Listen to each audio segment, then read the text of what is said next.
Hi friends! Today we're going to learn about fraction multiplication. To help us learn about fraction multiplication, we're going to use this GeoGebra tool. This tool allows you to multiply any combination of fractions together all the way up to 5/5. As you change your numerator and denominator, the coordinating square above it will also change. Let's see. So right now, both of them are set at 0, so that's why there are no lines in the square. If I move it up to 1 over 1, or if I change the denominator to 1 over 2, the square splits into 2, and the same thing will happen for the red square as well. As you can see, half of it is highlighted because I changed the fraction to 1/2. Let's change it to 1/5. So the square is separated into 5 pieces, but only one is highlighted because we're only showing 1/5. When you multiply fractions, you multiply both numerators and both denominators together. Let's start with a simple multiplication. Let's try 1/2 multiplied by 1/2. Then we're going to click the multiply button, and as you can see, the squares merge together. Now to figure out your answer, you're going to look at the bolded part of the squares, which is on here on the blue, it's the top portion over here, and then on the red square, it's the left portion over here. So your answer is going to be this, however many squares overlap the darkened one. So in this case, it's 1 out of 4 because there are 4 squares here. Or you can divide straight across. So 1 times 1 gives you a numerator of 1, and then multiply your denominator, so 2 times 2 equals 4. So that's how you get your answer of 1/4. We're going to click the reset button and try another one.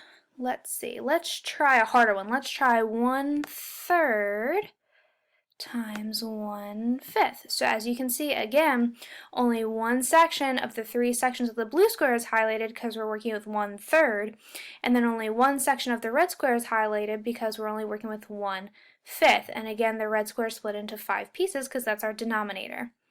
And let's multiply them. So you can see them merging together, and you're going to find where the red and the blue darkened squares overlap. So your numerator is going to be 1 because just this one little square is where both darkened pieces overlap, and then however many pieces you have, which in this case is 15, is going to be your denominator. Or again, you can multiply straight across. So look at your numerators. 1 times 1 gives you a final numerator of 1. And then you multiply your denominators. 3 times 5 gives you a final denominator of 15. So your answer is 1/15. Let's do another one. Let's see, we're going to do even a harder one. Let's try 2/5. So as you can see in the blue square, separated into 5 pieces, but only 2 of them are bolded because we're working with 2/5. And then let's multiply 2/5 by 1/4. So the red square is split up into 4 pieces, but only one of them is highlighted because we're only working with 1/4. Now let's multiply them. So let's see, how many pieces are highlighted? Well, here's the bold blue part, and here's the bold red part. So where do they overlap? Just these 2 squares right here. So that gives you a numerator of 2 because it's 2 pieces, but out of how many? If you count all these squares, you should get 20. So your answer is going to be 2/20, or if you want to simplify it, it's going to be 1/10.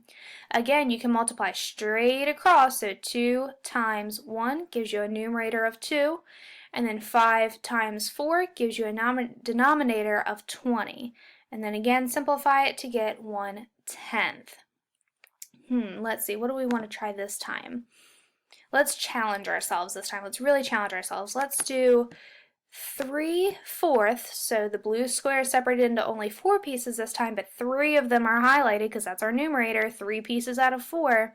And let's multiply that by 4/5. So the numerator is 4. We have 5 pieces total, but we're only highlighting 4 of them because our fraction is 4/5. And let's multiply them. Okay, let's see. So here is our darkened blue part, and here's the darkened red part.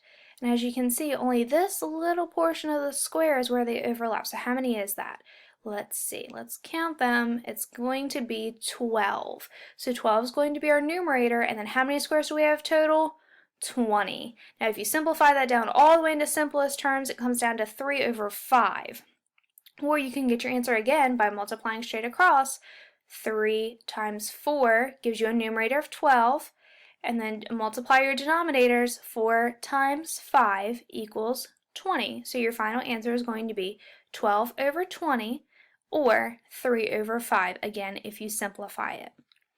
Okay, friends, that's all for right now. Please visit the Socrative assessment using the code that we discussed in class.